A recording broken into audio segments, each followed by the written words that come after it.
بسم الله والحمد لله والصلاة والسلام على رسول الله. وهذا المجلس السابع في كتاب أصول السنة للإمام أحمد بن حنبل بشرح شيخنا أبي عبد الأعلى خالد عثمان المصري في دورة ابن باز العلمية ليلة السبت الرابع من شهر الصفر عام 47 بعد 400 وألف من الهجرة. فيتفضل الشيخ مشكورا مأجورا. طيب وصلنا إلى الأصل 22. الحمد لله والصلاة والسلام على رسول الله. ومن ترك الصلاة فقد كفر وليس من الأعمال شيء تركه كفر إلا الصلاة. من تركها فهو كافر وقد أحل الله قتله. طيب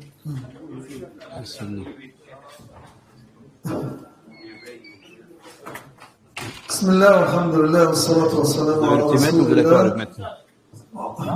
Vous avez le maître de Usul Salasa ou vous l'avez pas? وعلى آله وأصحابه ومن اتبع هداه. أما بعد، T'as suivi tout le cours depuis le début avec ça? فحكم تارك الصلاة Hein? هذه المسألة D'accord. Je voulais من savoir المسائل الفقهية toi ils l'ont pris de qui? Ils l'ont pris de التي اختلف فيها الفقهاء قديما وحديثا. Adam Mohsin. Ok. Alors, on va se poser Inch'Allah. On prend le temps Inch'Allah les frères juste pour qu'on se permette d'écouter les frères Inch'Allah. Ah, c'est pas un problème. لكن المسألة نفسها هي من المسائل التي بحثت السنة. في كتب الفقه. هناك من صنف فيها تصنيفا مستقلا، ومن أول من تكلم هذا بنوع يعني تخصيص كان محمد بن نصر المروزي في كتابه تعظيم قدر الصلاة. Non, vous n'êtes pas, vous n'êtes pas, vous rentrez pas vous trois. ثم جاء ابن قيم الجوزية وصنف كتابه في الصلاة وناقش هذه المسألة مناقشة مستفيضة. Dans la mémorisation, c'est qui rentre dans la mémorisation, qui rentre pas dans la mémorisation. Levez les mains, ceux qui rentrent dans la mémorisation. وتارك الصلاة له صور. 1, 2, 3, 4, 5, 6, أنا 7, 8, لخصتها 10. في 5 صور. طيب. الصورة الأولى أن يتركها جحودا لفرضيتها وإنكارا لها، فهذا كافر باتفاق المسلمين وباتفاق أهل العلم، هذا إجماع. وذلك لأنه كذب الله ورسوله وأنكر معلوما من الدين بالضرورة لا يختلف عليه مسلمان. الصورة الثانية أن يتركها من غير جحود ولكن استكبارا وعنادا، فهذا أيضا كافر باتفاق المسلمين، لأن هذا من جنس كفر إبليس، حيث إن إبليس أبى واستكبر وكان من الكافرين، أبى أن يسجد لآدم واستكبر عن السجود لآدم، فهذا كفره كفر استكبار وإباء. طيب، الصورة الثالثة أن يتركها من غير جحود لفرضيتها ولكن في الوقت نفسه دون أن يقر بها، ولكنه يعرض عن الصلاة إعراضا، فهذا كفر إعراض. نعم، على قول من كفره. وهناك من اعتبر هذا ليس كفرا إلا أن يظهر الجحود أو أن يظهر الاستكبار والعناد، فهذا مورد نزاع بين العلماء. طيب، الصورة الثالثة، الصورة الرابعة، أن يتركها جهلا بحكمها أو متأولا، كمن يمرض يعني يصيبه المرض فيترك الصلاة ظنا منه أنها ليست واجبة عليه حال المرض، فهذا بلا شك لا يكفر إلا أن يبين له، فيدخل في صورة من الصور السابقة والتالية، أن يكفر، أن لا يكفر بمجرد أنه تركها جهلا بحكمها. وهذا قد يوجد في بعض من دخل في الإسلام حديثا، أو كان في بادية بعيدة لم تصل إليه شرائع الإسلام كاملة، أو كما قلنا كان متأولا في تركها. يعني في بعض البلدان أو في بعض المناطق النائية يظن البعض أن الصلاة ليست فرضا على النساء. هذا قد يوجد،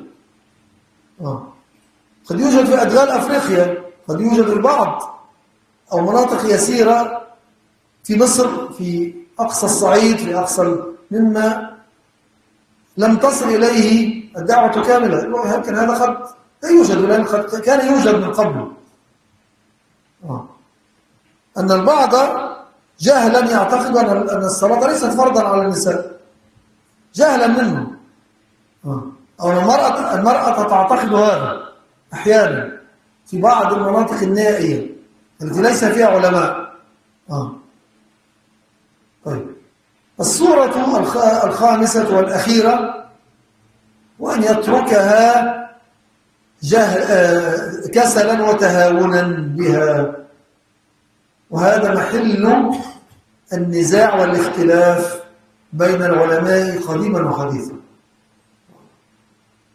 وسوف نستعرض بنوع من الإيجاز أقوال وأدلة الفريقين، أو مقالات وأدلة الفريقين الذين قالوا بتكفير تارك الصلاة كسلا وتهاونا، والذين قالوا إنه لا يكفر، إنما كفره يعد كفرا أصغر، ليس كفرا مخرجا من الملة، فيدخل في جملة الكبائر.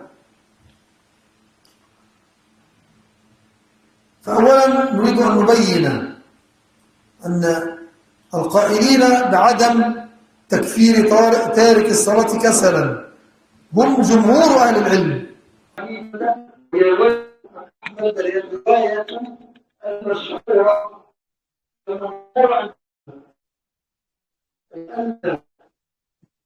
الأمة الأربعة ترجحنا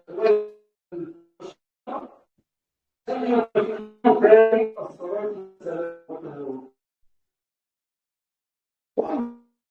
وقد جاء عنه روايات. هذه الرواية وقلنا رواية مشهورة من الصلاة بالمعطي والإنصاف.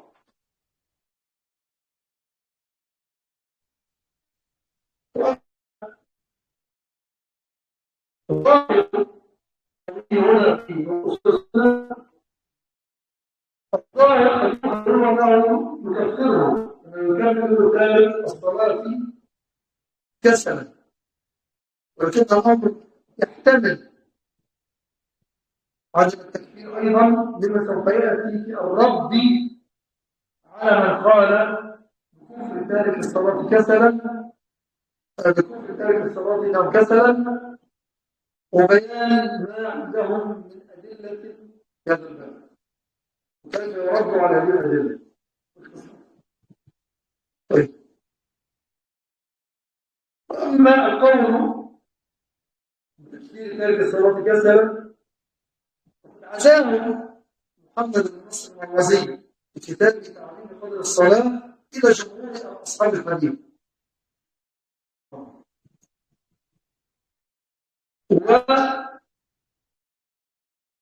ادعى إسحاق بن راهويه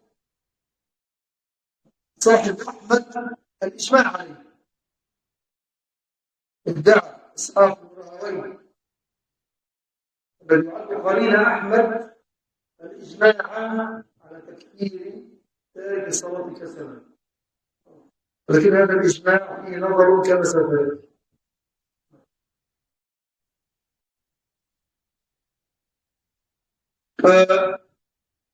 أو كما بينا الآن،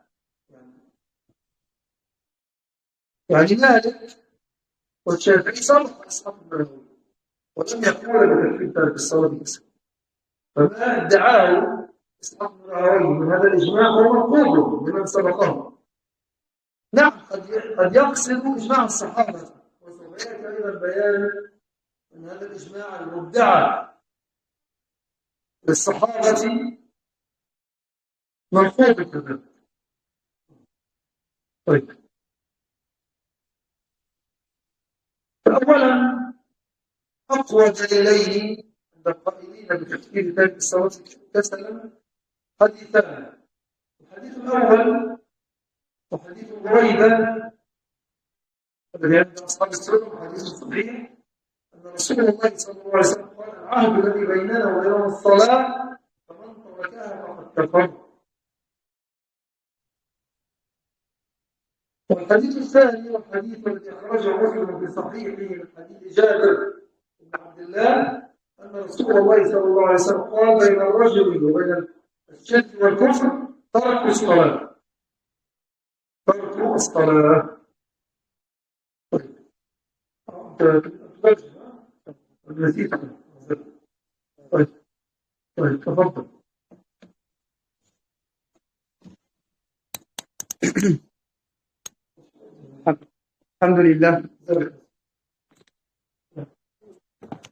الحمد لله والصلاة والسلام على رسول الله وعلى آله وصحبه أجمعين أما بعد. Donc ici, on arrive ici sur le 22e asl, donc le 22e fondement, et ici l'imam Ahmed, il dit dans le Sunnah, il dit que celui qui délaisse la prière a certes mécru pas, et parmi les œuvres, il n'y a rien dont l'abandon ici constitue une mécréance en dehors de la prière. Celui qui la délaisse, il est donc mécréant, et Allah subhanahu wa ta'ala a rendu licite son exécution. Et ici, on rentre ici dans la question de celui qui délaisse la prière.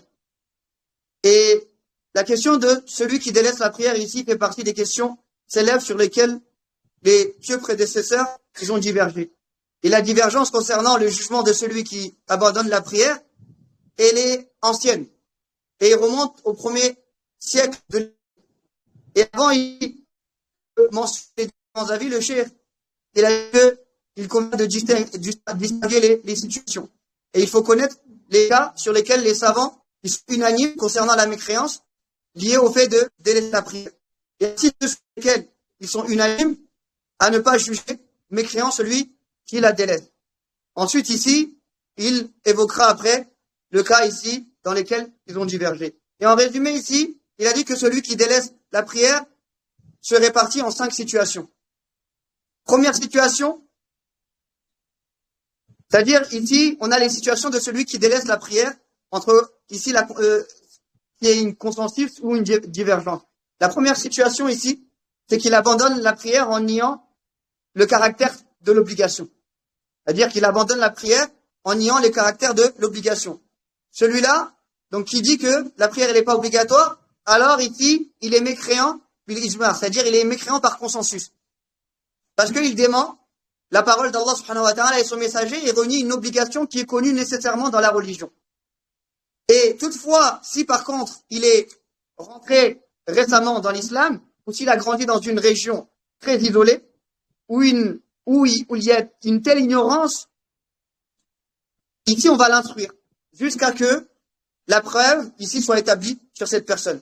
La deuxième situation, c'est qu'il abandonne la prière sans nier son obligation, mais par rejet, par arrogance, par obstination envers Allah subhanahu wa ta'ala et son messager sallallahu alayhi wa sallam. À celui-là, il est également mécréant par consensus. Et en effet, il ne délaisse pas la prosternation ici par le fait qu'il ne sait pas, mais il délaisse par le fait que, ici, par rejet, par négation de son obligation, mais, c'est-à-dire, ici, c'est pas par négation de son obligation, mais par orgueil et refus. On a la troisième situation, c'est qui? C'est celui qui abandonne la prière sans nier son obligation et tout en reconnaissant que lui est obligatoire. Il demeure ici le musulman dans son affirmation générale de l'islam, c'est-à-dire il demeure musulman ici dans le fait qu'il affirme l'islam, mais il se détourne volontairement de la prière. C'est ici que se situe ici la question de la divergence. C'est-à-dire ici, est-ce que cela relève du consensus ou d'un sujet de divergence? Et le cheikh il dit que ici, le consensus ici concerne la croyance selon laquelle les obligations sont personnelles à chacun. Et la différence ici réside entre quoi? Entre les actions dont l'accomplissement est exigé individuellement et les simples croyances. Et une simple reconnaissance générale ne suffit pas lorsqu'il s'agit ici d'actions qui doivent être accomplies obligatoirement. Et en revanche, pour les questions par contre purement liées à la doctrine ici, à la croyance, une croyance générale ici peut suffire. Et la quatrième situation, donc on a vu les trois premières situations, la quatrième situation c'est celui qui délaisse la prière par ignorance du jugement de la prière, ou parce que il interprète les textes de manière erronée. Et il va croire par exemple que la prière ne lui est pas obligatoire. Dans ce cas ici, il n'est pas jugé comme mécréant. Ensuite, on a la cinquième situation, c'est la personne qui délaisse la prière tout en reconnaissant son caractère ici obligatoire. Et donc, il s'engage à reconnaître qu'elle est une obligation, mais il ne l'accomplit pas. Et c'est ce cas-là qui constitue ici le véritable sujet de divergence entre les savants anciens comme contemporains. Et ici, il convient de souligner que cette question, c'est une question de fiqh, de jurisprudence, et non une question de aqida. Et ce sont ici les juristes, les savants du fiqh qui en discutent, parce qu'ils relèvent des questions de ijtihad ici. Et donc, les salafs ainsi que les savants contemporains, ils ont divergé sur cette question en deux avis, sans que les partisans ici d'un avis ne déclarent les autres innovateurs, à cause de cela. Et la divergence ici, elle porte uniquement sur celui qui délaisse la prière par paresse, tout en reconnaissant le caractère ici obligatoire. Et ici, ce qui apparaît dans les paroles de l'imam Ahmed est qu'il considère mécréant celui qui délaisse la prière par paresse, même s'il ne nie pas son caractère obligatoire. Car il a exprimé ici cela de manière générale. Et donc, on a dit il y avait deux avis. Le premier avis, c'est quoi? C'est que les récits rapportés par l'imam Ahmed, ils divergent. Et ce n'est pas la seule version rapportée de lui. Et plusieurs avis lui sont attribués concernant le jugement du délaissement de la prière par paresse. Le premier avis, c'est que il ne devient mécréant que s'il nie le caractère obligatoire. Et le deuxième avis, c'est celui qui semble ici correspondre au texte qu'on a cité ici précédemment, c'est qu'il devient mécréant simplement en délaissant la prière par paresse, même sans nier son obligation.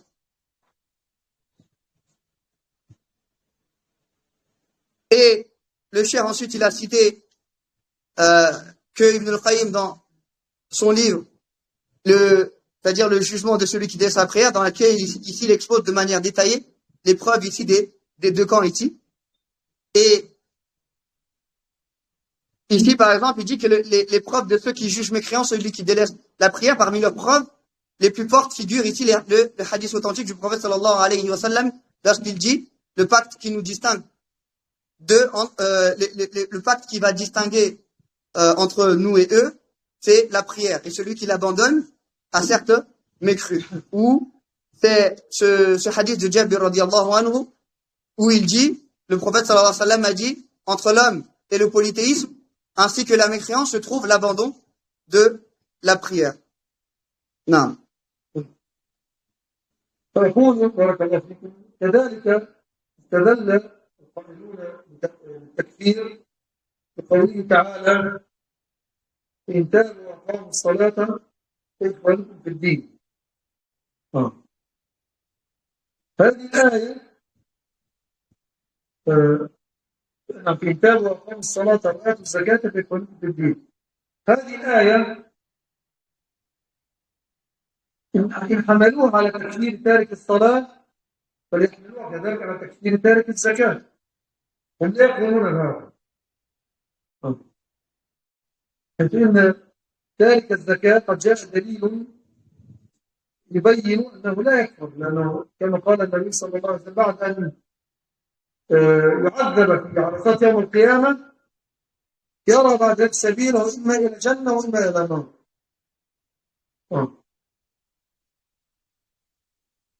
فإن قالوا جاء تخصيص تارك الزكاة بدليل، فنقول وكذلك جاء تخصيص تارك الصلاة بدليل أو بأدلة، كما سبق بيان ذلك. طيب،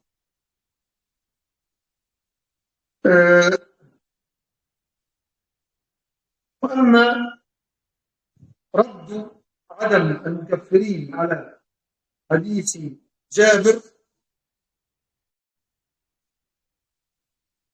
وكذلك الحديث بريدة، فأن الكفر والشرك في هذين الحديثين لم يحمل على الكفر الأصغر والشرك الأصغر.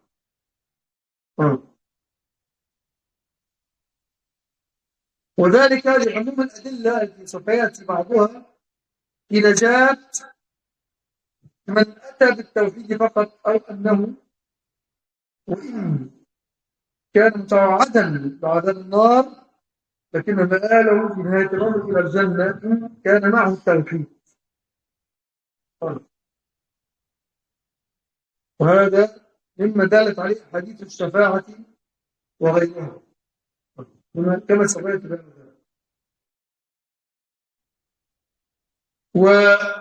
وأجابوا أيضا معذرة أجاب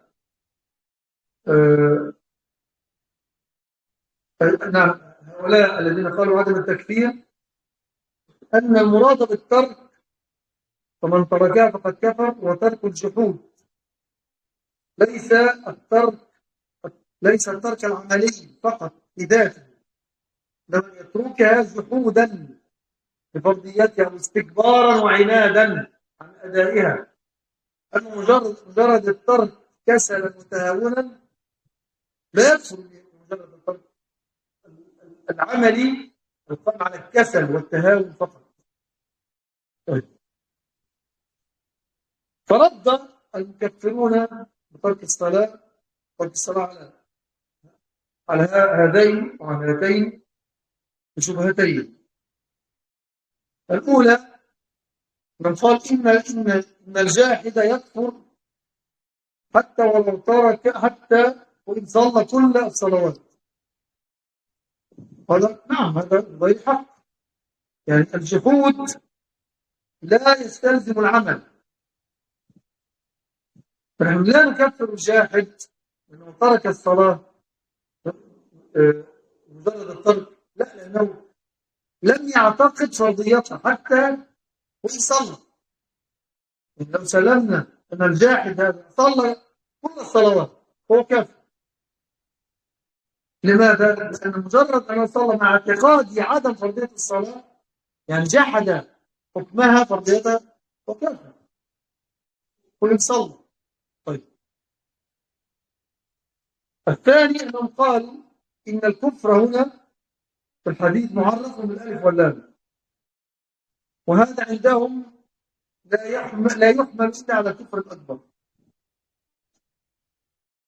فالرد على هاتين الشبهتين نقول أولا فيما يتعلق بالترك وترك الجحود،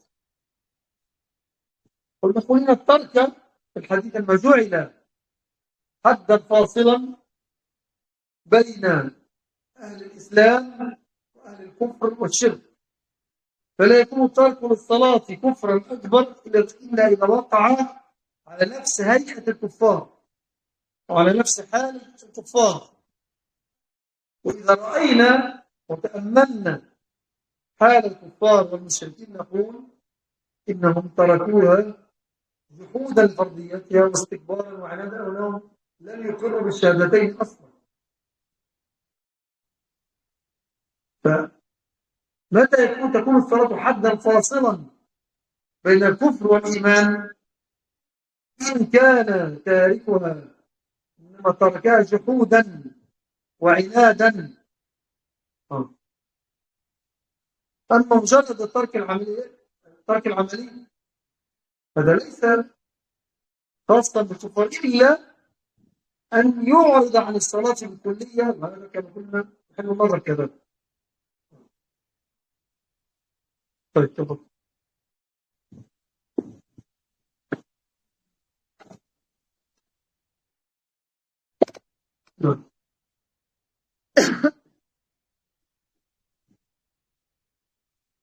Non.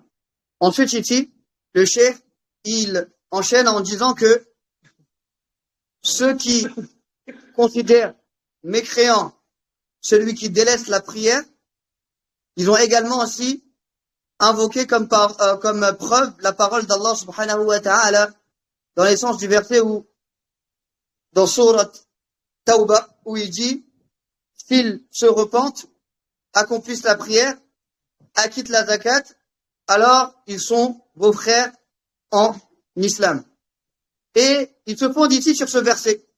Or, le cheikh il dit que s'il l'interprète comme une preuve de la mécréance de celui qui délaisse la prière, alors il devrait également l'interpréter comme une preuve de la mécréance de celui qui délaisse la zakat. Pourtant, ils ne soutiennent pas cet avis-là. Et en effet, ici, concernant celui qui délaisse la zakat, des textes démontrent qu'il ne devient pas mécréant. Et le prophète sallallahu alayhi wa sallam, il a indiqué qu'après avoir été châtié sur l'esplanade du jour de la résurrection, il verra ensuite son issue, soit vers le paradis, soit vers l'enfer. On répond alors ici qu'il existe une preuve ici qui est spécifique à une preuve spécifique qui va exclure le délaissement de la zakat du takfir, du fait de rendre la personne mécréante. Et ici, le cheikh dit que, ici, nous disons de même qu'il existe des preuves scientifiques qui excluent également le délaissement de la prière. Comme cela va être expliqué par la suite. Et ici, il dit le cheikh que quant à la réponse de ceux qui ne déclarent pas mécréant, celui qui délaisse la prière au sujet du hadith de Jabir, ainsi que du hadith de... Et ils disent quoi? Ils disent que la mécréance, le kufr et le shirk mentionnés dans ces deux hadiths, ils doivent être compris comme désignant ici al-kufr al-asghar, c'est-à-dire la mécréance mineure, et le shirk asghar, c'est-à-dire le polythéisme mineur. Et ils fondent cela sur l'ensemble des textes qui seront évoqués par la suite, lesquels ici indiquent que celui qui meurt avec c'est-à-dire avec seulement le tawhid, ici sera finalement sauvé. Ou que même s'il est menacé du châtiment du feu, sa destination finale sera le paradis tant qu'il possède le tawhid. Et c'est ce qui indique ici notamment les hadiths qui sont relatifs à ash-shafa'a, l'intercession. Comme cela sera expliqué. Et ils ont également aussi répondu, c'est-à-dire ceux qui ne déclarent pas mécréant celui qui délaisse la prière, que le sens de la parole, celui qui la délaisse a certes mécru, ils disent que ici, l'abandon, c'est-à-dire ici c'est l'abandon ici, le délaissement ici, c'est accompagné ici du déni.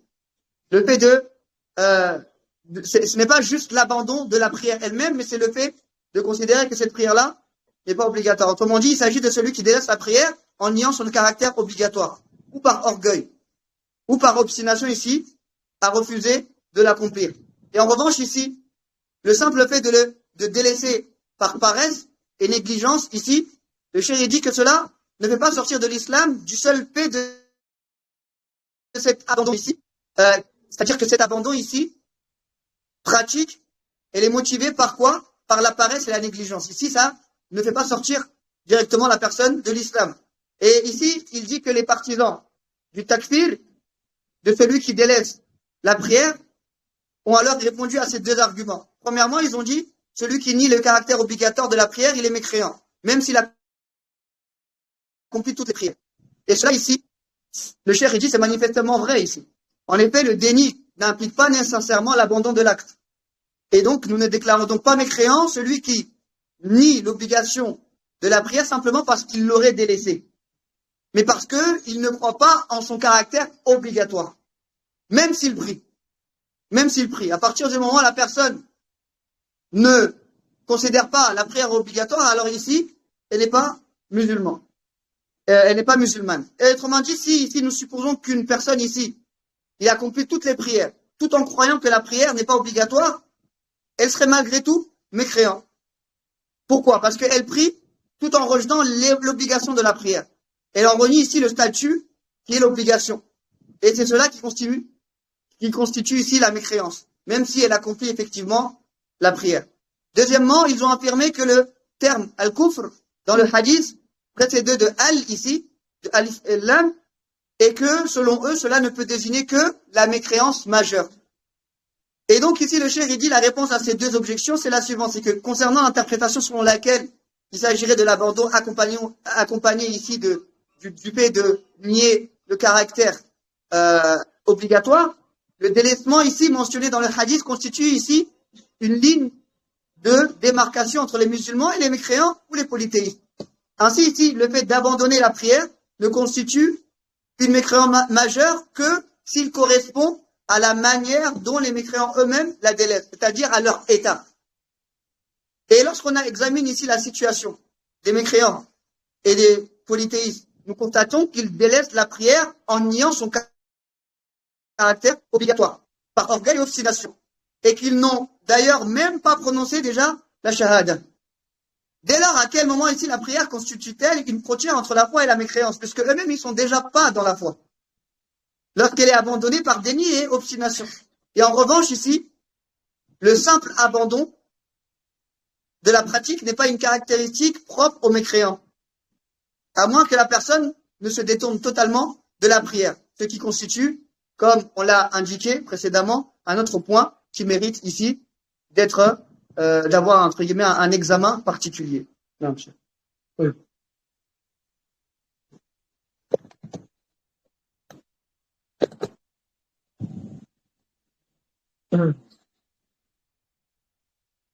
وأما الرد على الشبهة الثانية في مسألة تعريف الكفر أنه جاء معرفا بالألف واللام، فنقول قد جاء كذلك معرفا بالألف واللام كما معاصي هي ليست من الكفر الأكبر، كما في قوله تعالى من لم يحكم بما أنزل الله فأولئك هم الكافرون.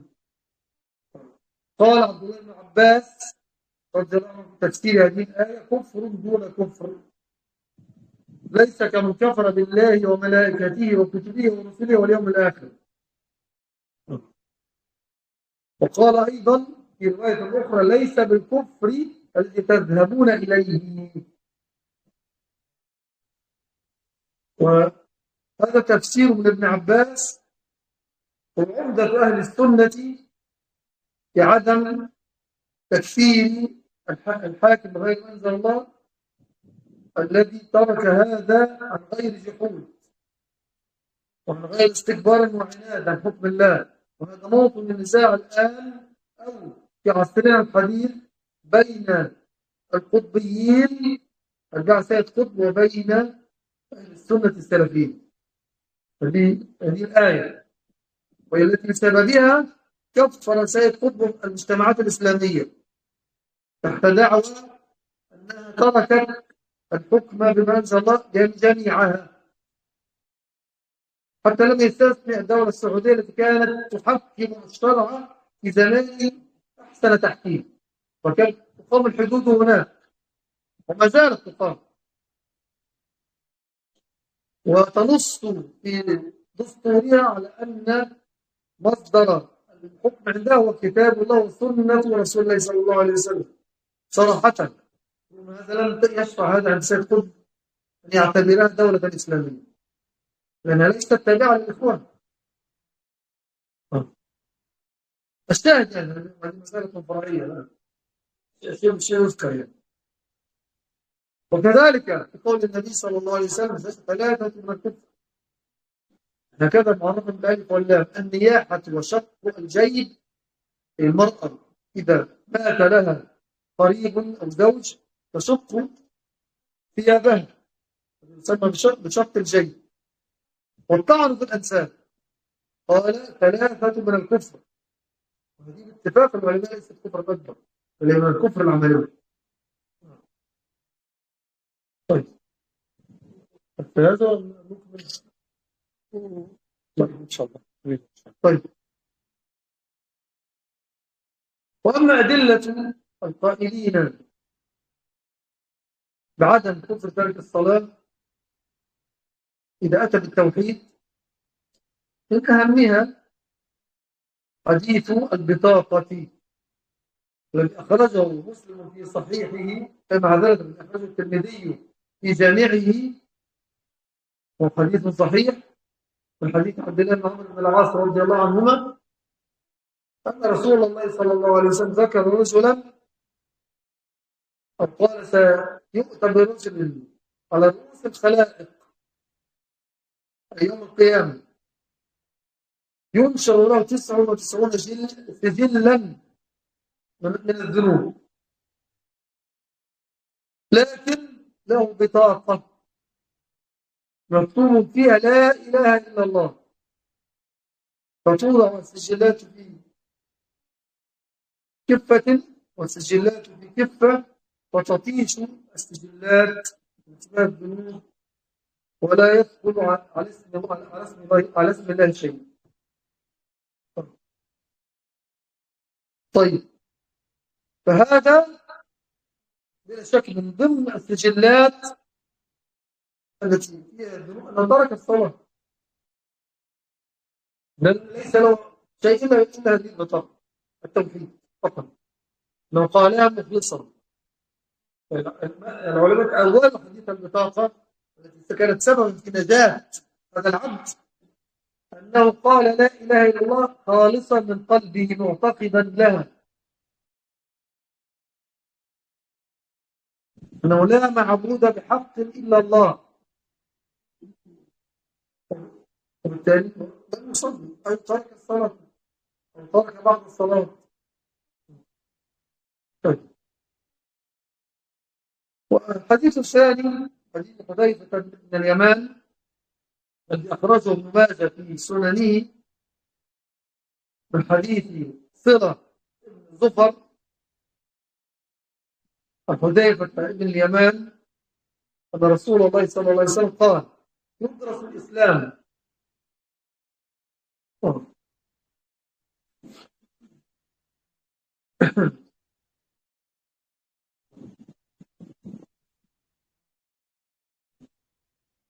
كما يدرس وشي الثوب،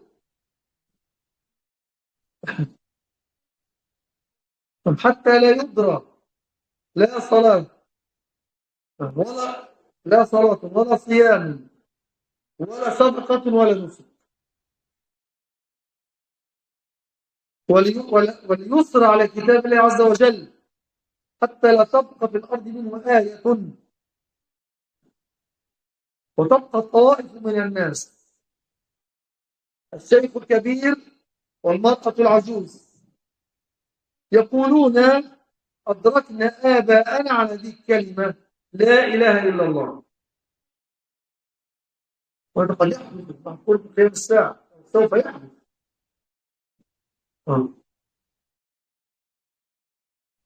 فقال أو سأل صلة بن زفر حذيفة وهل تغني عنهم لا إله إلا الله؟ فأعرض عنه حذيفة، فسأله الثانية فأعرض عنه، فسأله الثالثة فأعرض عنه، ثم قال له في الأخيرة يا صلة تنجيه من النار. وهذا بشك مرفوع إلى النبي صلى الله عليه وسلم.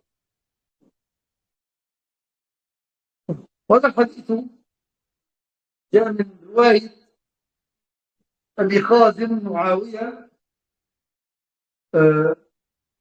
محمد معذرة من رواية أبي معاوية محمد بن خازم الضرير، روى هذا عن الأعمش مهران بن سليمان،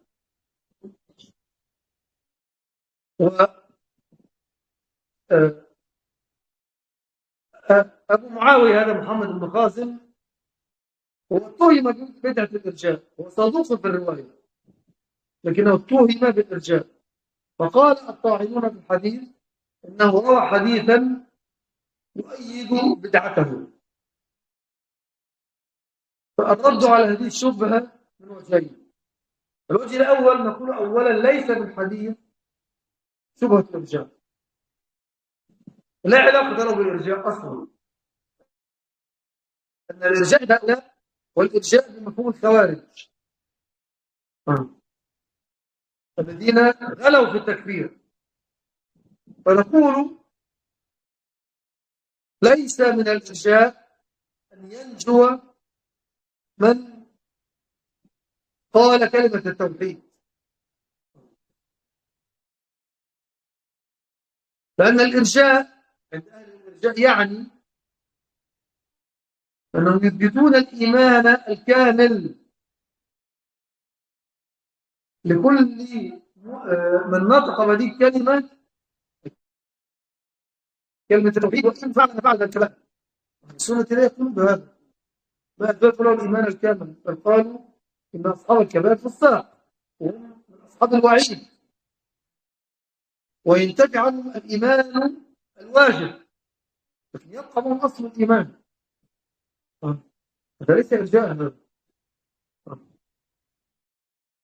أما عند أصحاب جنس العمل من القطبيين المعاصرين طبعا هو عدل إرجاء.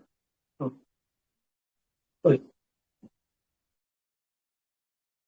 والوجه الثاني في الرد على هذا أن نقول إن أبا معاوية محمد بن قاسم الضرير تابعه أبو عوانة على رواية هذا الحديث، كما ذكر هذا البصيري في مصباح الزجاجة زوائد ابن ماجه. فانتفى تفرد أبو معاوية وزالت هذه الشبهة بالكلية. نعم. تفضل.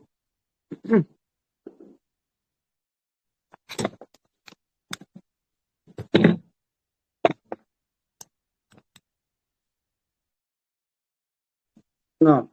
Et donc, ici, le cheikh, il continue sur un point qu'on avait évoqué précédemment concernant le terme le terme al-kufr avec alif wal lam. C'est-à-dire, ici, comme c'est utilisé par al-kufr, alif wal lam. Et ici, il dit qu'on répond que ce terme ici il est également utilisé avec l'article défini pour d'autres péchés. Pour d'autres péchés, il est utilisé le alif wal lam, mais pour d'autres péchés qui ne relèvent pas, pourtant, de la mécréance majeure. Comme dans la parole d'Allah subhanahu wa ta'ala, lorsque il dit dans Surat Al-Ma'idah, dans le sens du verset où il dit « Et ceux qui ne jugent pas d'après ce qu'Allah subhanahu wa ta'ala a fait descendre, ceux-là sont les mécréants. » Et à ce propos, ici, Abdullah ibn Abbas, radiallahu anhu, il a dit, ici, c'est une mécréance inférieure à une autre mécréance. Kufr de la kufr. Et ce n'est pas comme celui qui mécroit en Allah, en ses anges, en ses livres, en ses messagers au jour dernier. Et dans une autre version, il a dit également, ce n'est pas de la mécréance dans le sens que vous entendez. Et ici, c'est l'explication d'Ibn Abbas. Et c'est sur elle que s'appuient justement les gens de la sunna pour ne pas déclarer mécréant celui qui juge autrement que selon ce qu'Allah subhanahu wa ta'ala a révélé lorsqu'il le fait, sans nier le jugement d'Allah subhanahu wa ta'ala, sans orgueil, sans obstination. Et donc ici, c'est précisément le point de divergence à notre époque entre les Qutbiyoun, ici les partisans de Sayyid Qutb, et les gens de la sunna, les salafis. Et c'est ce verset qui a conduit justement Sayyid Qutb à déclarer quoi? À déclarer mécréant, c'est-à-dire à déclarer mécréantes les sociétés musulmanes, sous prétexte qu'elles avaient tous abandonné le jugement selon ce qu'Allah subhanahu wa ta'ala a révélé. Et donc il n'a même pas exclu l'Arabie Saoudite.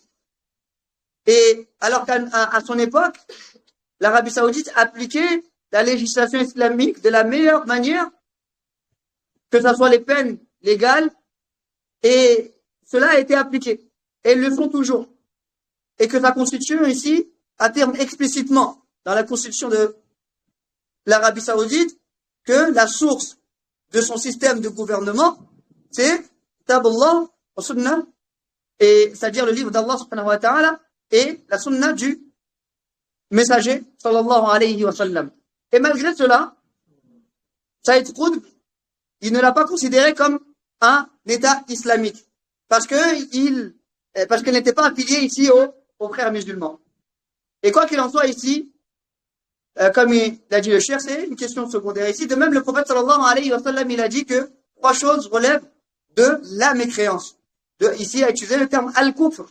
Et il apparaît ici que al-kufr, il est utilisé avec le alif wal lam. Et ici, il a cité les 3 choses. La première, c'est-à-dire les lamentations en fait funèbres. Deuxièmement, le fait de déchirer son vêtement, par exemple, lorsqu'une femme perd un proche ou perd son époux et déchire ses habits en signe de deuil. Et le fait aussi d'attaquer ou de dénigrer les filiations. Et ici, le prophète sallallahu alayhi wa sallam, il a dit que ces 3 choses-là relèvent de la mécréance. Et pourtant, les savants sont unanimes sur le fait que ces actes-là ne constituent pas une mécréance majeure. Mais ici, ça relève de al-kufr, ici, al-amali, c'est-à-dire la mécréance dans les actes. Et ensuite, le cheikh, il dit, parmi les preuves, ici, figure également le hadith de l'bitaqa, c'est-à-dire le hadith de la carte, où c'est un hadith ici qui est rapporté par Abdullah ibn Amr ibn al-As, radiyallahu anhuma, que le messager d'Allah sallallahu alayhi wa sallam, il a mentionné qu'un homme sera amené devant l'ensemble des créatures le jour de la résurrection. Et on déploiera devant lui 99 registres remplis de péchés. Mais il possédera une carte sur laquelle sera inscrit La ilaha illallah. Et les registres seront placés sur un plateau de la balance et la carte sur l'autre. Alors les registres contenant les péchés s'envoleront ici tant ils seront légers face à cette carte-là où il y a écrit La ilaha illallah. Et rien ne pèse davantage que le nom d'Allah subhanahu wa ta'ala. Et ici, il ne fait aucun doute, le cheikh dit qu'il ne fait aucun doute que parmi les péchés contenus dans ces registres figure également l'abandon de la prière. Et cet homme ici ne possède rien d'autre que cette carte, c'est-à-dire le tawhid uniquement, à condition de l'avoir prononcé avec sincérité. Et les savants, ils ont expliqué que cette carte ici, qui fut la cause du salut de cet homme, signifie qu'il avait prononcé La ilaha illallah avec ikhlas, avec une sincérité véritable, et en y croyant fermement, c'est-à-dire en croyant qu'il n'existe de divinité qui mérite l'adoration en vérité si ce n'est Allah subhanahu wa ta'ala. Et malgré cela, il n'avait pas accompli la prière, ou bien il l'avait abandonnée, ou encore il avait délaissé certaines prières.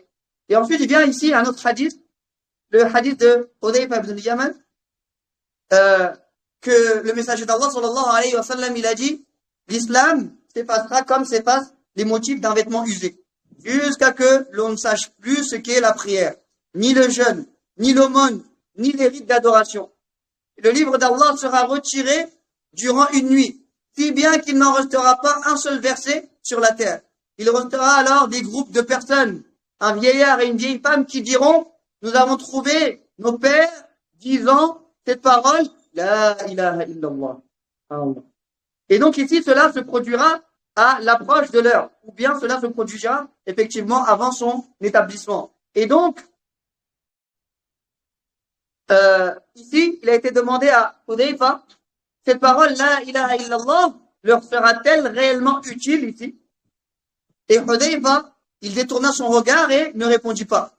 Et il lui a posé la question une deuxième fois, il se détourna encore. Puis une troisième fois, il se détourna encore. Et enfin, à la dernière demande, il lui répondit.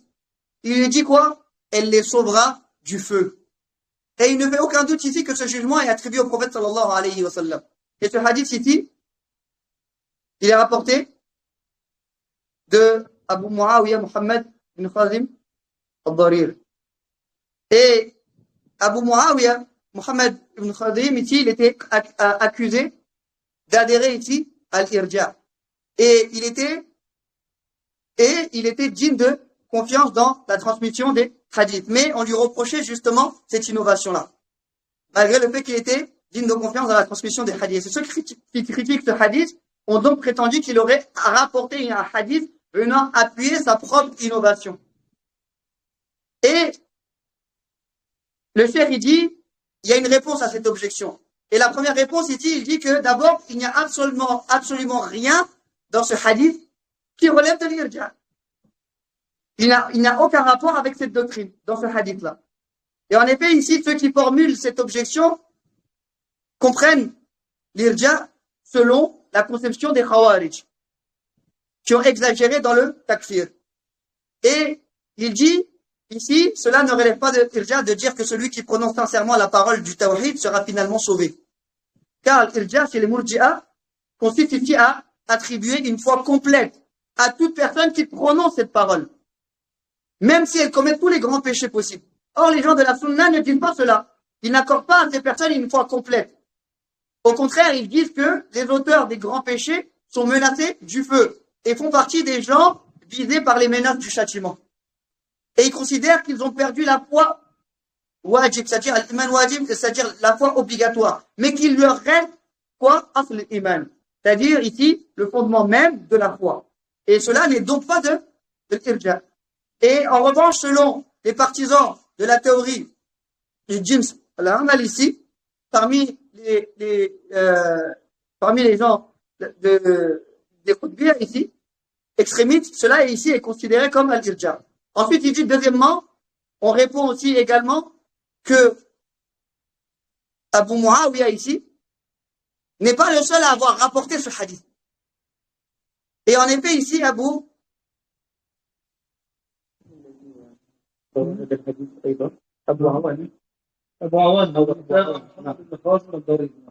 Awana, il a également aussi suivi dans cette transmission, comme l'a mentionné ici Al-Busayri dans l'un de ses livres ici.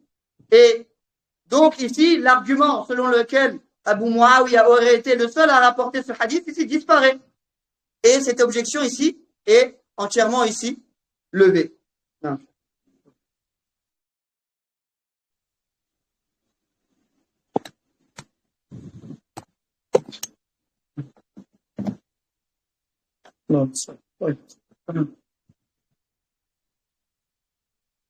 وكذلك كما قلنا من أدلة القائلين عدم تكفير تارك الصلاة حديث الشفاعة، ومن أهم حديث الشفاعة التي فيها يعني بيان واضح لنجاة من يأتي بالتوحيد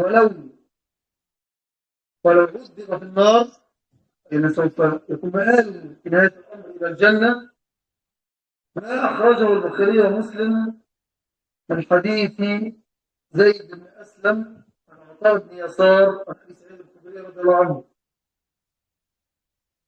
والحديث كذلك عند معمر في الجامع والمعمر والذي ألحق هو الملحق بمصنف عبد الرزاق الصنعاني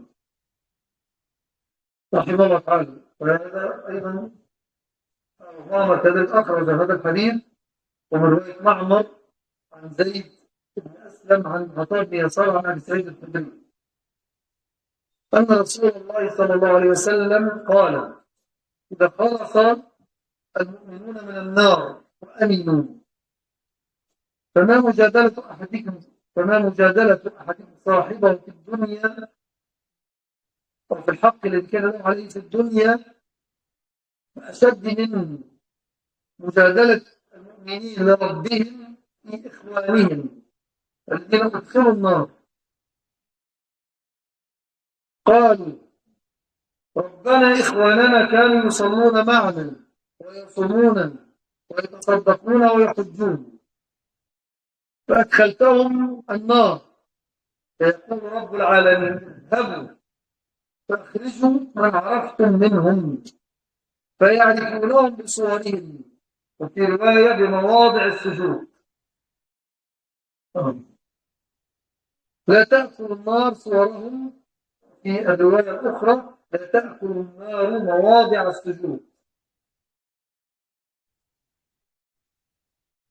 فمنهم من أخذته النار إلى أنصاف ساقيه، ومنهم من أخذته النار إلى كفيه،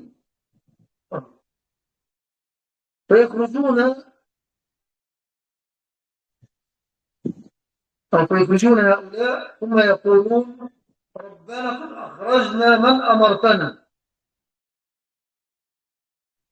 ثم يقول رب العالمين أخرجوا من كان في قلبه مثقال دينار من إيمان. أخرجوا من كان في قلبه مثقال نصف دينار من إيمان. ثم قال من كان في قلبه مثقال ذرة من إيمان. ثم يقول رب العالمين شفعت الملائكة وشفعت النبيون وشفع المؤمنون وبقي أرحم الراحمين، فيقبض قبضة من النار أو قبضتين، فيخرج ناسا لم يعملوا خيرا قط. يقبض رب العالمين قبضة أو قبضتين من النار فيهما ناس لم يعملوا خيرا قط، قد احترقوا حتى صاروا حمما، أي من النار، حتى صاروا حمما من النار.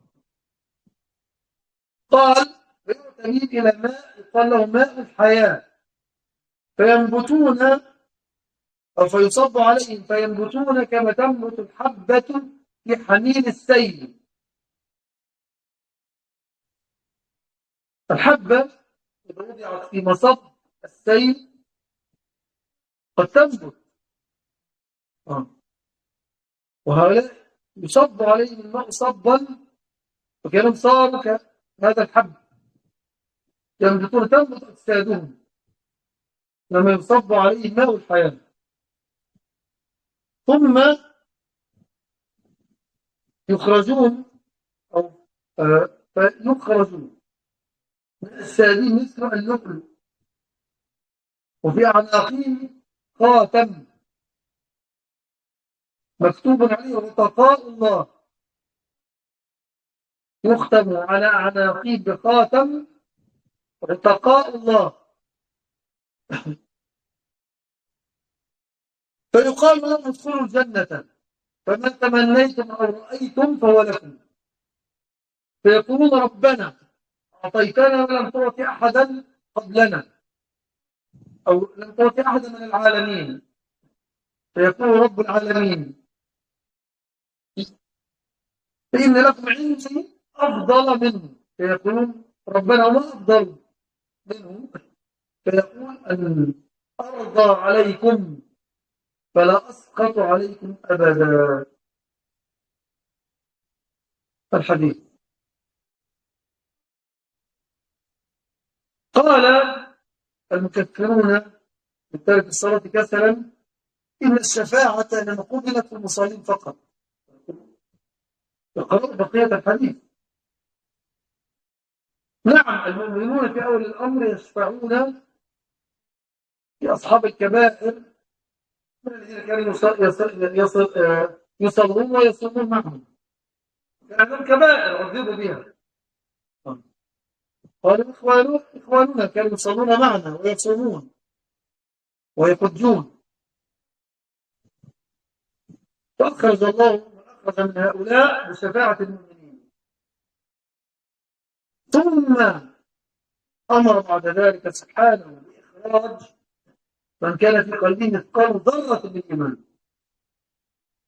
وهذا الذي بقي في قلبه مثقال ذرة لا ترى بعين المجردة، فكان يصلي وما كان يصلي. ثم بقيت رحمة أرحم الراحمين التي تشمل كل من قال كلمة التوحيد ومات عليها مؤمنا به.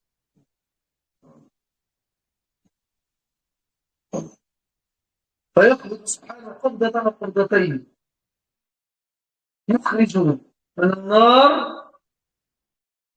قوما أو ناسا لم يعملوا خيرا قط، وهذا الناس بلا شك يشمل الصلاة، لم يكن معهم إلا التوحيد. نعم. فهذا من أقوى الأدلة ضد القائلين بتكفير تارك الصلاة كسلا أو تهاونا. نعم. تفضل.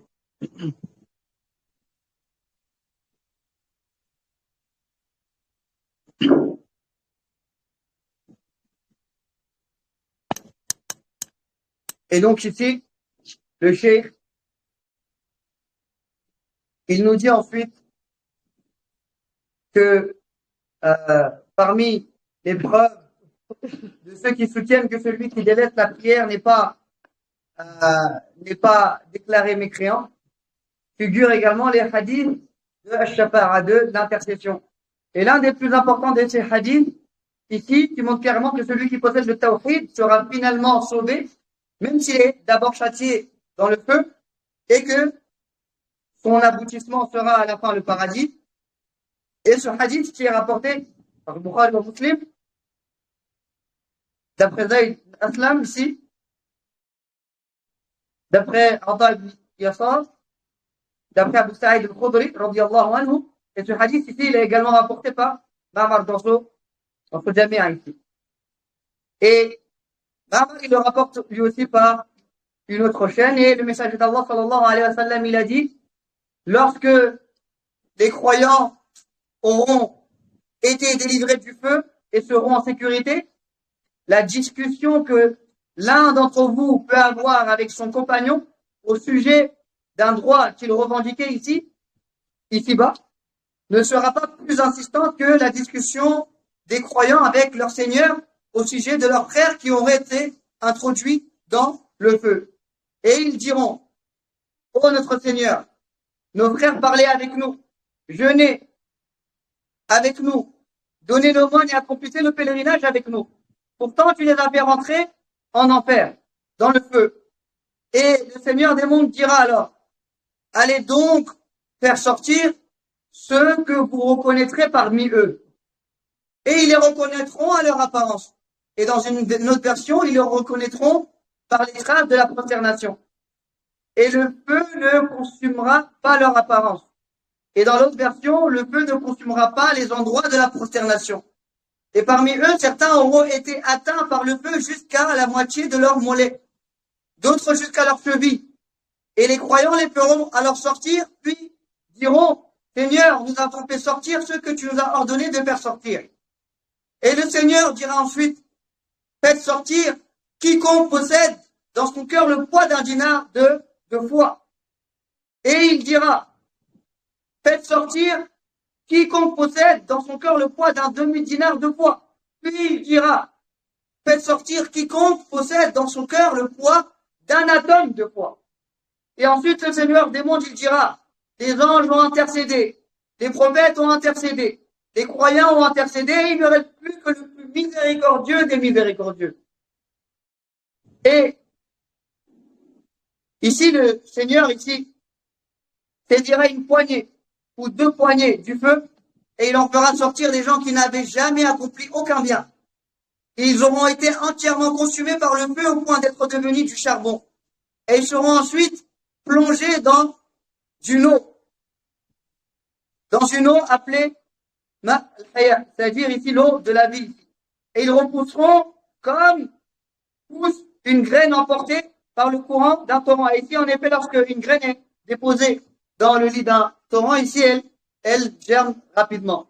Et de même ici, ces personnes ici seront abondamment arrosées de cette eau de la vie. Et leurs corps repousseront comme cette graine qui germe. Puis ils sortiront avec un éclat semblable. Avec un éclat semblable à celui des perles. Et autour de leur cou sera quoi? Apposé un sceau portant l'inscription ici, les affranchis d'Allah. Et leurs coups seront marqués de ce sceau, les affranchis d'Allah. Et il leur sera alors dit quoi? Entrez au paradis. Tout ce que vous désirez ou verrez sera à vous. Et ils diront, Seigneur, tu nous as accordé ce que tu n'as accordé à personne avant nous, ou à personne parmi les mondes. Alors le Seigneur des mondes dira, j'ai auprès de moi quelque chose d'encore meilleur pour vous. Et ils demanderont, Seigneur, qu'y a-t-il de meilleur que cela? Et il répondra, je vous accorde mon agrément et jamais plus je ne serai en colère contre vous. Et ils diront ici, Ils diront ici, nos frères, priez avec nous, jeûnez avec nous et accomplissez le pèlerinage avec nous. Et Allah subhanahu wa ta'ala donc fera alors sortir, grâce, c'est-à-dire ici avec l'intercession des croyants, ce qu'il fera sortir parmi eux.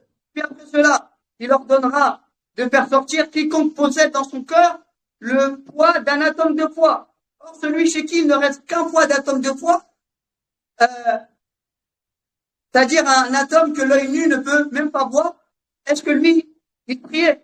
Le cheikh ici pose la question, est-ce que lui, il priait? Et le cheikh, il dit, la réponse est que il ne priait pas. Et ensuite, il ne reste plus que la miséricorde du plus miséricordieux des miséricordieux, qui englobe toute personne ayant prononcé la parole du tawhid et étant mort en y croyant. Et Allah subhanahu wa ta'ala saisira alors une poignée, 2 poignées du feu, et en fera sortir des gens qui n'avaient jamais accompli aucun bien. Et cette négation ici englobe sans aucun doute justement la prière également. Et il ne possédait rien d'autre que le tawhid. Ainsi, ici, ce hadith, il est considéré comme l'une des preuves les plus fortes contre ceux qui déclarent mécréant celui qui délaisse la prière par paresse et négligence. Non. Oui. Ouais, ça.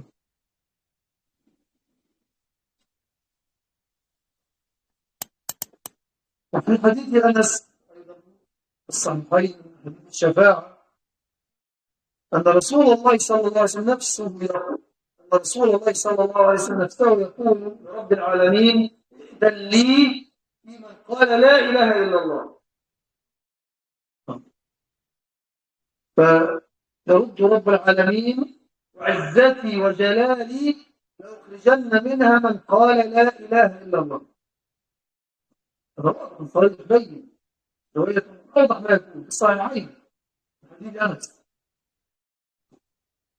وعزتي وجلالي لأخرجن منها من قال لا إله إلا الله.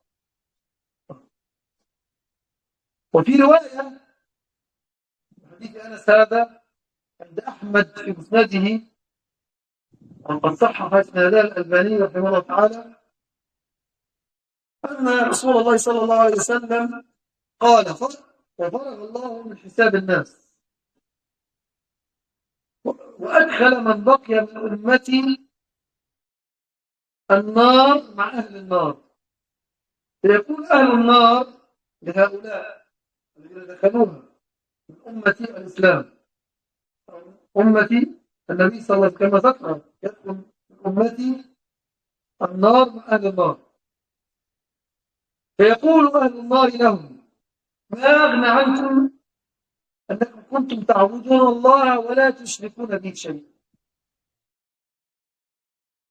ما أغنى عنكم أنكم كنتم تعبدون الله بالتوحيد ولا تشركون به شيئا. لم يذكروا لهم عملا فقط إلا أنهم كانوا موحدين لم يشركوا بالله. فيقول جبار عز وجل فبعزتي لأعتقنهم من النار. فيرسل إليهم أو فيرسل إليهم فيخرجهم وقد انتهوا فيصب عليهم ماء الحياة فيموتون كما تنبت الحبة في حميل السيف. فيقال هؤلاء هم عتقاء الجبار فيدخلون الجنة فيقول لهم أهل الجنة أنتم الجهنميون. فيقول رب العالمين بل عتقاء الجبار عز وجل. يعني أهل الجنة يسمونهم الجهنميين. فرب العالمين يرد على ذلك ويقول بل عتقاء الجبار جل وعلا. حديث عظيم هذا. هذا حديث عظيم. هذه رواية من أهم الروايات التي يرد على المكفرين لتارك الصلاة كسلا. نعم.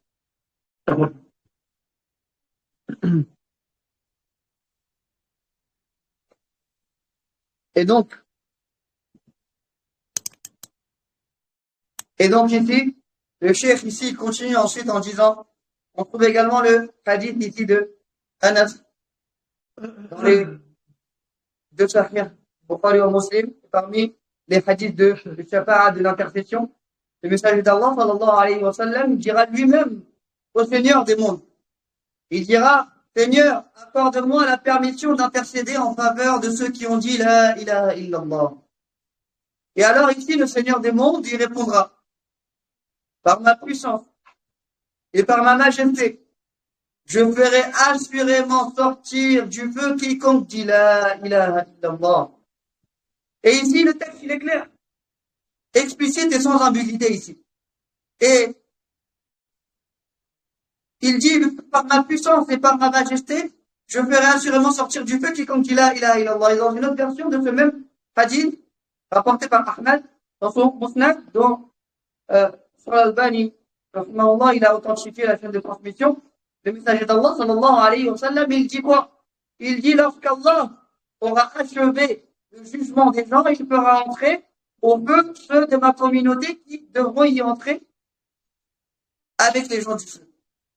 Et alors, les habitants du feu diront à ceux qui y seront entrés, parmi la communauté musulmane, comme cela est mentionné dans le hadith, parmi la communauté du prophète Mohammed sallallahu alayhi wa sallam, à quoi vous a donc servi le fait que vous adoriez Allah sans rien lui associer?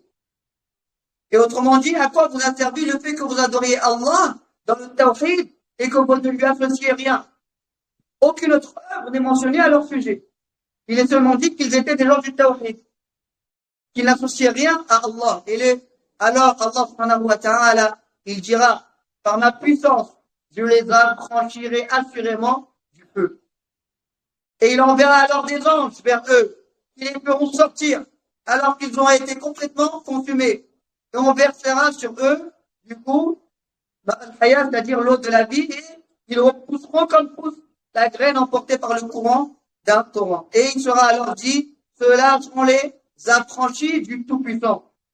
Ils entreront alors au paradis. Et les habitants du paradis leur diront, vous êtes, c'est-à-dire ici les anciens habitants en fait du feu. Mais le Seigneur des mondes, il dira alors, non, ils sont ici les affranchis du Tout-Puissant.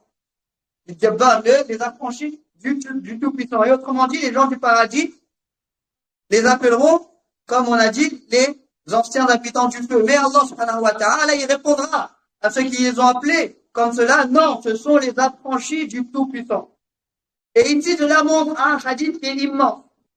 Et cette version ici est partie des plus importantes narrations ici utilisées comme réponse à ceux qui déclarent, mécréant celui qui délaisse la prière par paresse. Non. Oui.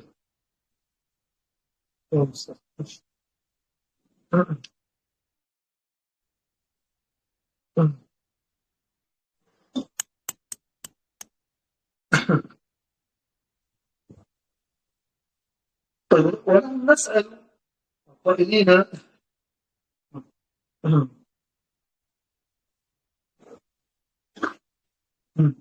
وكفر تارك الصلاة كسر، هو الحد الذي به يكفر تارك الصلاة كسر. يعني هل إذا ترك صلاة واحدة أم هل إذا ترك 5 صلوات يوم وليلة أم هل إذا ترك الصلاة بكلية فلم يصلي إلى الجمعة مثل فقط؟ أقوال متضاربة. أصدق هذه الأقوال ويعد أولها عند السلف وما قاله إسحاق بن راهويه كما نقل هذا عنه المروزي بتعظيم قدر الصلاة. إذا قال إسحاق يعني فحوى كلام إسحاق أن الذي يترك صلاة واحدة متعمدا أن يتركها ليس ناويا أن يقضيها وليس ناويا أن يصليها إلى أن يخرج وقتها الضروري. ما معنى الوقت الضروري؟ يعني من ترك صلاة الظهر حتى دخل وقت المغرب،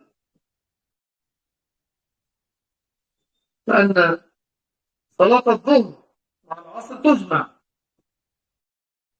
عند الضرورة، تمام؟ أو عند الأعذار من السفر ونحو ذلك، تمام؟ ومن ترك صلاة المغرب حتى يدخل وقت الفجر، لأن صلاة المغرب تجمع مع العشاء، ووقت العشاء الضروري يمتد إلى صلاة الفجر الضروري، فهذا الذي يكفر عند هؤلاء. وهذا الذي قد يقال لي بعض العلماء المعاصرين.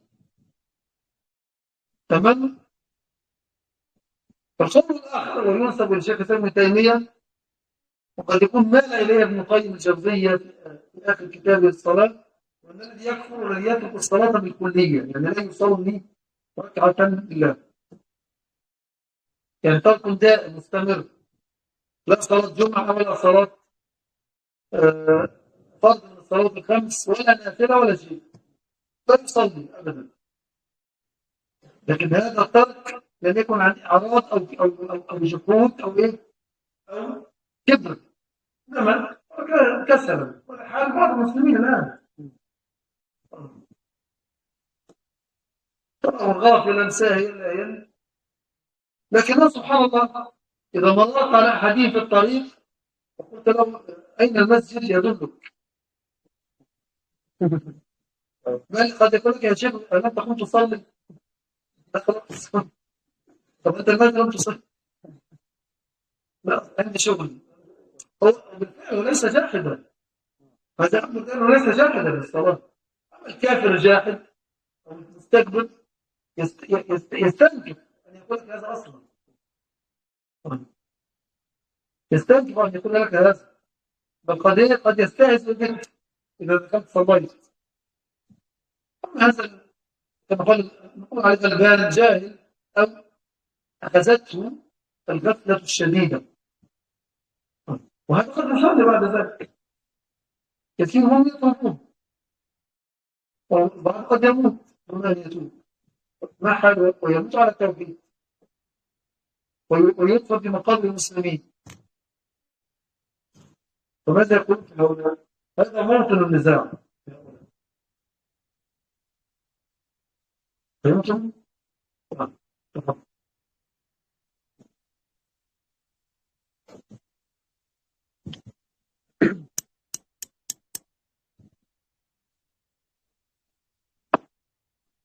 Et donc ici, le cheikh, il dit, premièrement, on pose la question à ceux qui considèrent mécréants, celui qui délaisse la prière par paresse. Quel est exactement ici le seuil à partir duquel ici, celui qui délaisse la prière par paresse devient mécréant? Est-ce que c'est lorsqu'il délaisse une seule prière? Est-ce que c'est lorsqu'il délaisse les 5 prières d'une journée et d'une nuit? Ou encore est-ce qu'il abandonne totalement la prière au point de ne prier que la prière du Jumu'ah, par exemple? Et les avis encore sur cette question ont divergé. Et l'avis le plus précis parmi eux, et qui est considéré comme l'un des premiers avis des salafs, il est celui de Ishaq ibn Rahawayh, tel que ici, il a été rapporté. Le sens ici de ces propos, c'est le suivant, c'est que celui qui délaisse volontairement une seule prière, sans avoir l'intention de la rattraper ni de l'accomplir, jusqu'à que le temps c'est-à-dire le temps de nécessité ici, soit écoulé, il devient mécréant. Et ici, le cheikh dit qu'est-ce que ça signifie ici, al-waqt ad-daruri, c'est-à-dire le temps de nécessité ici. C'est par exemple une personne, celui qui laisse passer la prière du dhuhr jusqu'à l'entrée du temps du maghrib. Parce que la prière du dhuhr, il peut être regroupé avec celle du asr.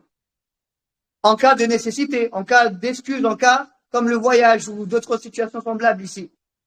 De même, celui qui retarde le maghrib jusqu'à l'entrée du fajr.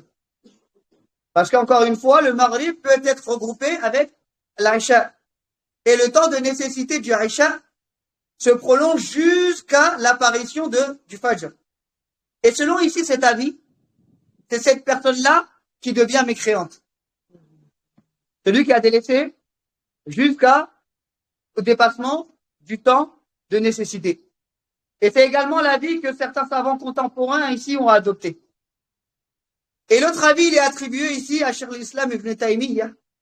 Ibn al-Qayyim semble ici avoir penché à la fin de son ouvrage consacré ici à la prière.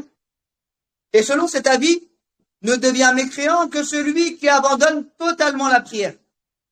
C'est-à-dire celui qui ne prie absolument aucune raka'a. Ni la prière du vendredi, ni les 5 prières obligatoires, ni la prière surrogatoire, c'est-à-dire il ne prie jamais.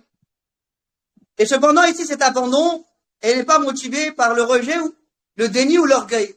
Ici, il l'abandonne uniquement par quoi? Par paresse. Et c'est d'ailleurs ici la situation, comme a dit le cheikh, de certains musulmans de notre époque. Tu les vois ici, tu le vois, il est distrait, il est insouciant par rapport à cela. Et pourtant, il dit le cheikh, si tu t'arrêtes dans la rue et tu lui demandes où se trouve la mosquée, il va t'indiquer où se trouve la mosquée. Et il pourra même te dire, c'est-à-dire, cheikh, tu es venu pour prier, là, est-ce que tu n'es pas venu pour prier? Alors tu vas lui répondre, et toi, pourquoi tu n'as pas prié? Et lui, il va te dire quoi? Ah, j'étais occupé. Et en réalité, ici, lui, il ne nie pas l'obligation de la prière, mais par paresse. Et celui qui est véritablement ici mécréant, comme dit le cheikh, c'est celui qui va par déni ou par orgueil, c'est-à-dire ici, celui qui est véritablement mécréant, par déni ou par orgueil, il ne te dira jamais une telle chose ici. Il ne te dira jamais ce que dit cette personne-là qui délaisse la prière par paresse. Au contraire, il va trouver même étrange que tu lui parles de la prière. Et il pourrait même se moquer de toi parce que tu es allé prier.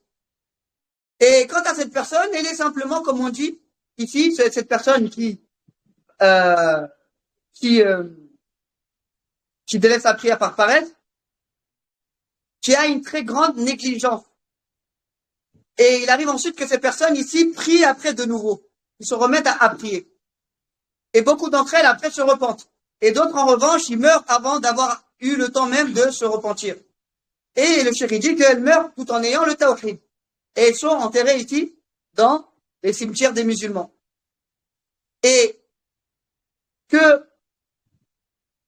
répondent ici donc ceux qui les considèrent comme mécréants? C'est là où réside ici le point de débat entre eux. Et ensuite le cheikh il va continuer, inch'Allah ta'ala. Bien. Oui.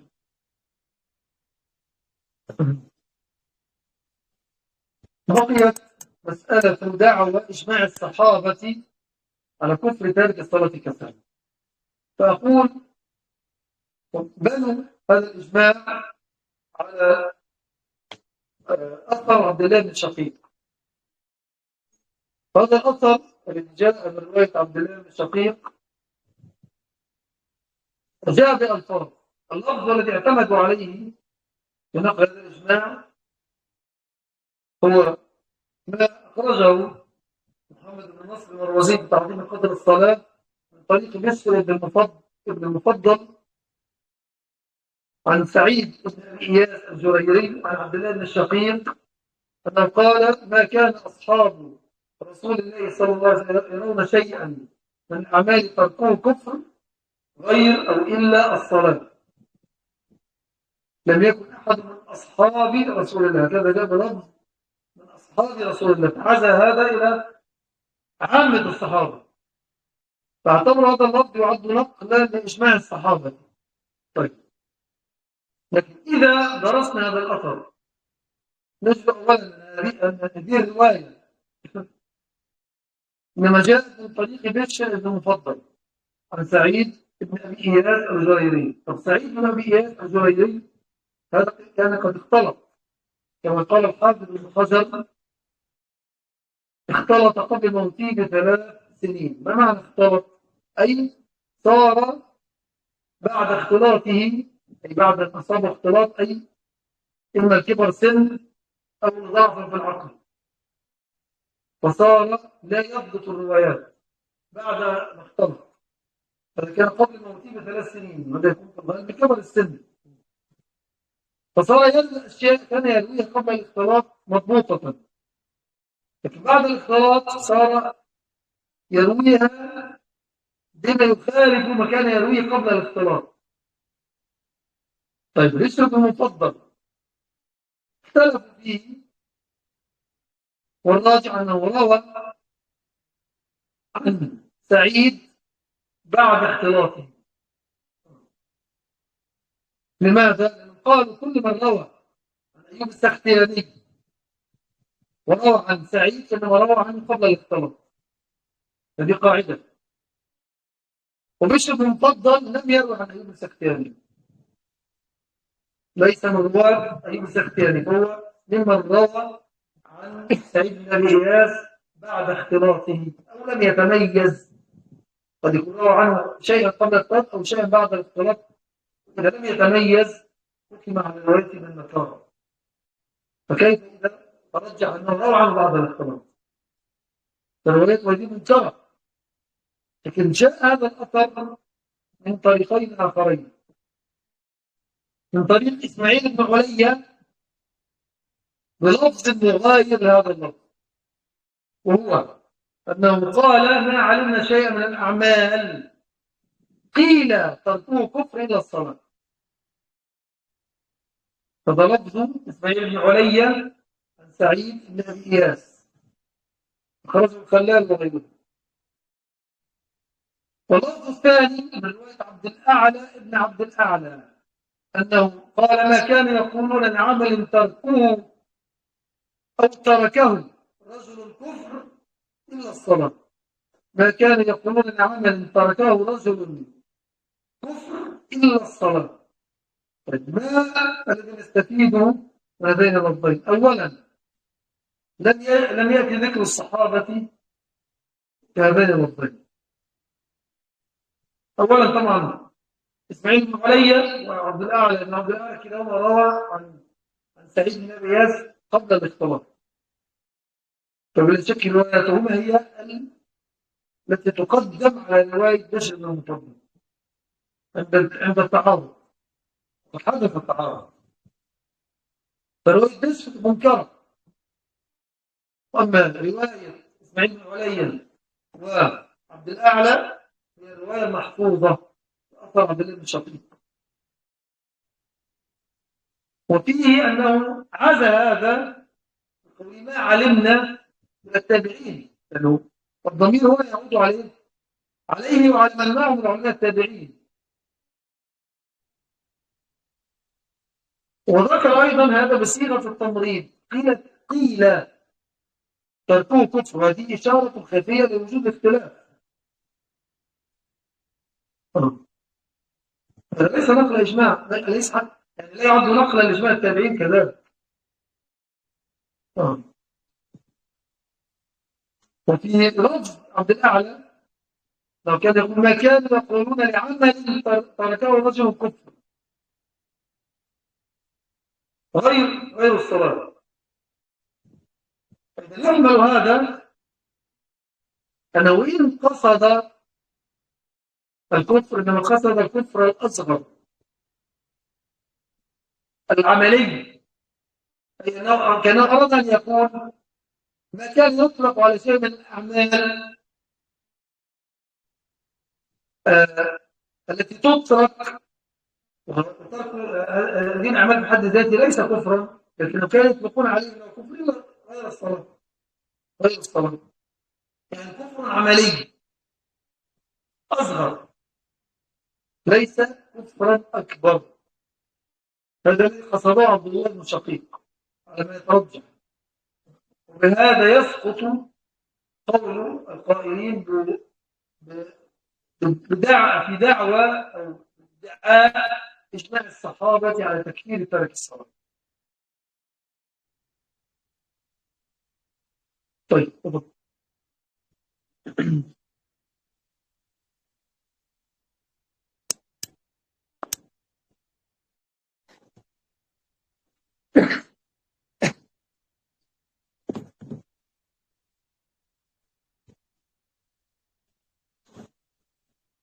Et donc, ici, le cheikh il dit ensuite que si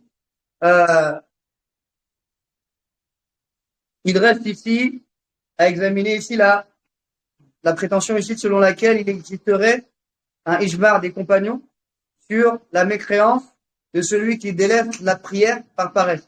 Et le cheikh, il dit que ceux qui avancent cette prétention ici fondent ici ijma' ici sur un récit de Abdullah ibn Shaqir. Or, ici, ce récit est rapporté avec plusieurs formulations.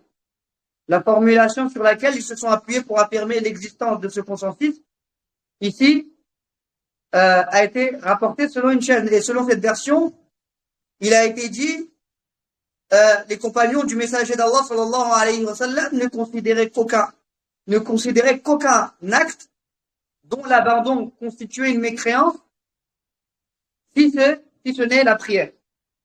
Et encore, dans une autre formulation, aucun des compagnons du messager d'Allah sallallahu alayhi wa sallam ne considérait qu'un acte dont l'abandon était une mécréance, sauf ici la prière.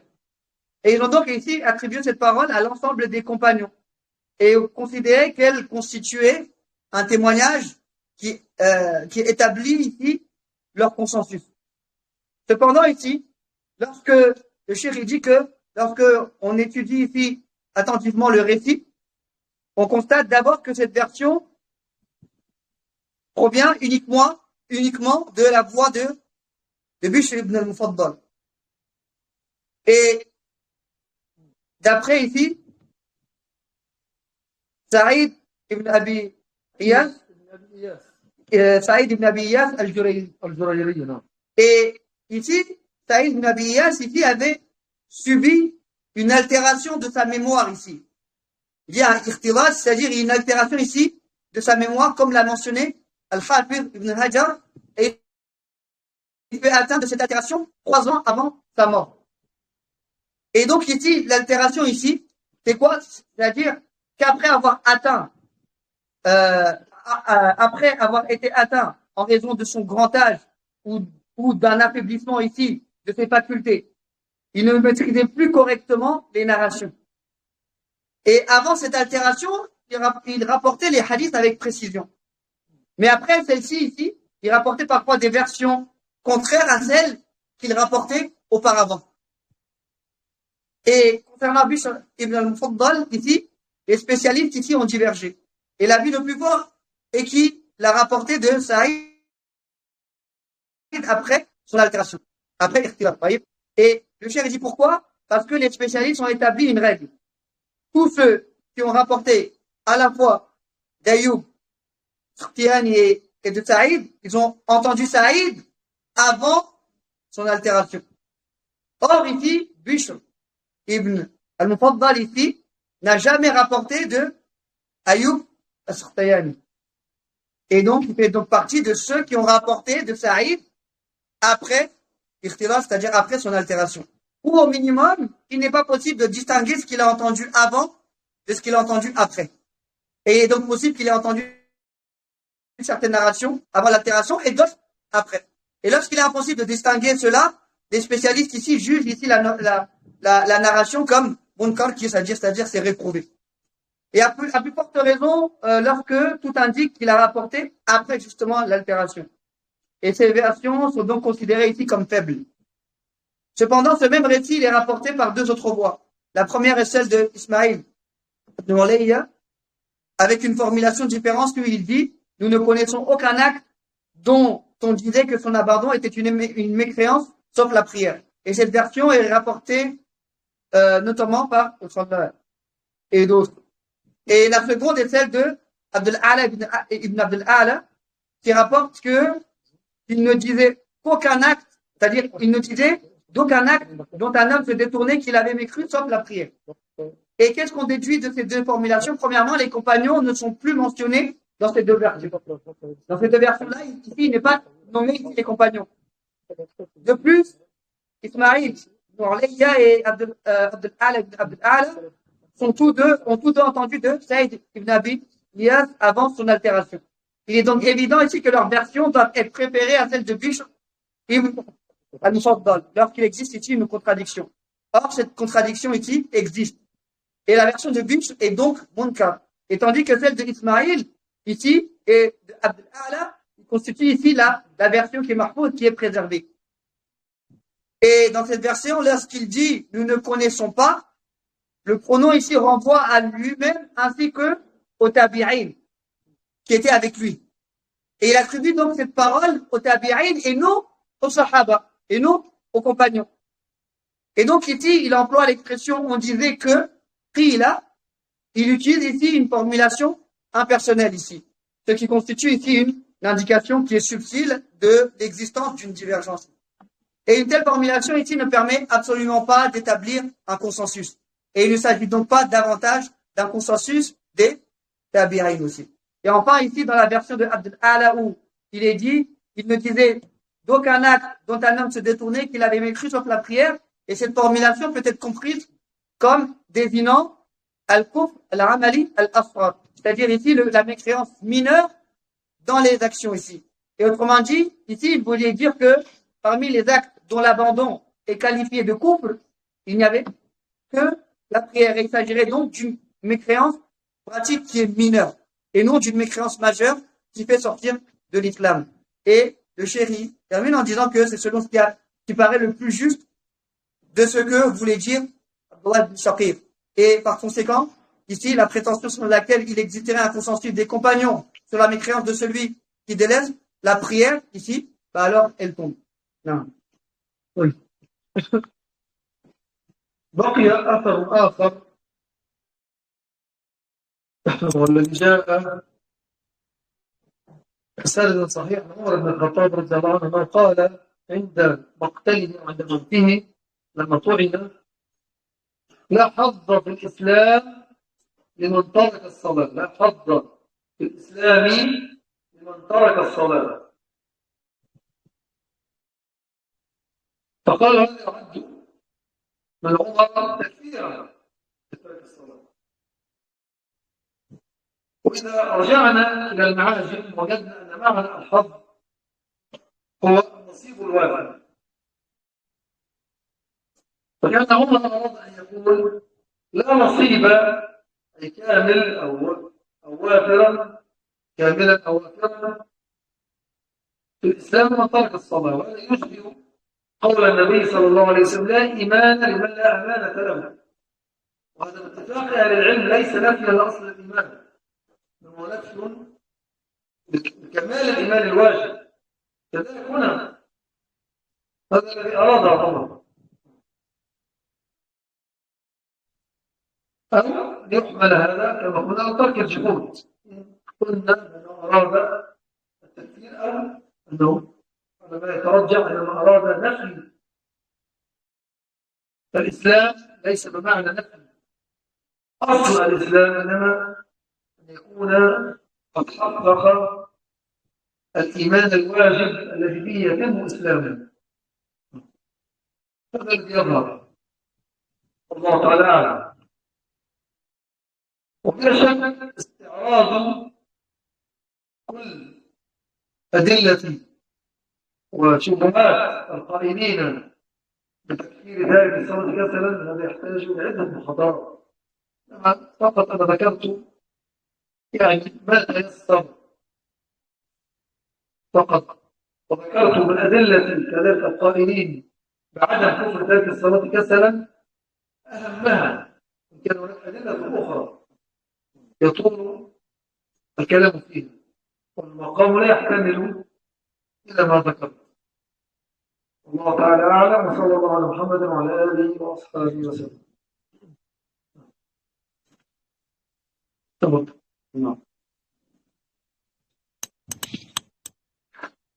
Et donc ici, le cheikh ici, il dit qu'il reste un autre récit ici, rapporté par Omar ibn al-Khattab radiyallahu anhu, lorsqu'il fut mortellement ici poignardé et qu'il était à l'agonie. Il dit, il n'y a aucune part en islam pour celui qui délaisse la prière. Il n'y a aucune part en islam pour celui qui délaisse la prière. Et certains ici ont alors affirmé que cette parole de Omar constituait ici une preuve qu'il considérait mécréant celui qui délaisse la prière.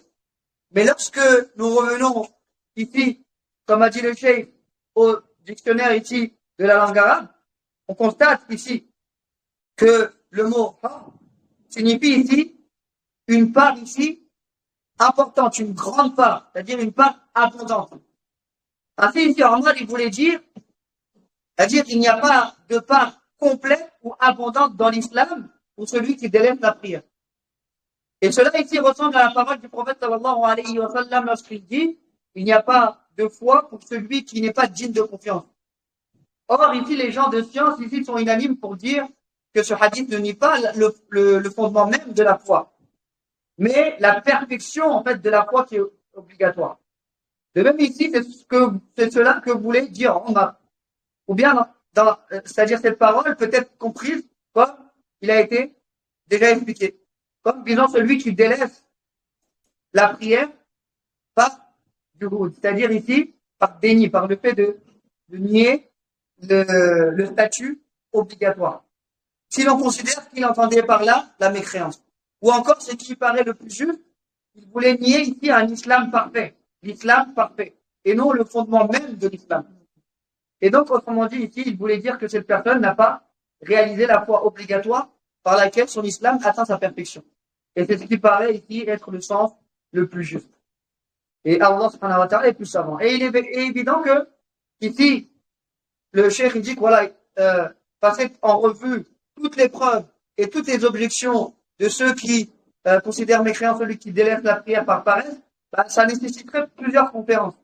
Ça nécessiterait ici plusieurs conférences. Et ici, il s'est contenté de mentionner ce qu'il a été possible d'évoquer. Et il a également cité ici les principales preuves de ceux qui soutiennent que celui qui délaisse la prière par paresse ne devient pas mécréant. Même s'il existe encore d'autres arguments, dont ici l'exposé demanderait plus de temps. Et sauf que le contexte ne permet pas d'aller au-delà de ce qu'il a mentionné. Et il a terminé sur cela. Wa sallallahu ala Muhammad wa ala alihi wa sahbihi ajma'in.